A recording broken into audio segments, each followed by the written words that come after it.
আয় আল্লাহ রব্বুল আলামিন, পবিত্র মাহে রমজানের দিনে আল্লাহ ইফতারকে সামনে রেখে তোমার শাহী দরবারে দুই হাত উত্তোলন করেছি রে আল্লাহ। মেহেরবানি করিয়া আমাদের প্রত্যেকের হাত কানা কবুল করে নাও। আয় আল্লাহ রব্বুল আলামিন,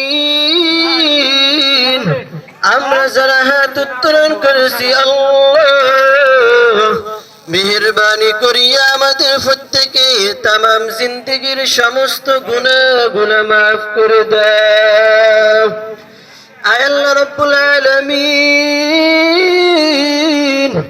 আমাদের গুনাহের খবর যদি এলাকার মানুষ জানতো, গুনাহের খবর যদি আমার মা বাবা জানতো, আয় আল্লাহ আমার মা বাবা আমাদেরকে ঘরে জায়গা দিত না।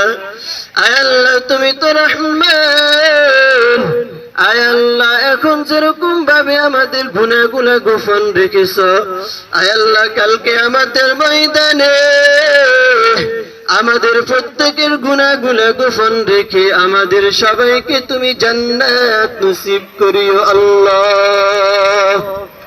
আয় আল্লাহ রব্বুল আলামিন,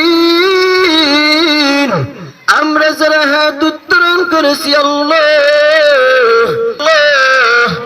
এখন যেরকম ভাবে তাদের কবরের আযাব মাফ রেখেছ রে আল্লাহ। আয় আল্লাহ বাকি 11টি মাস তাদের কবর কবুল করে না। আয় আল্লাহ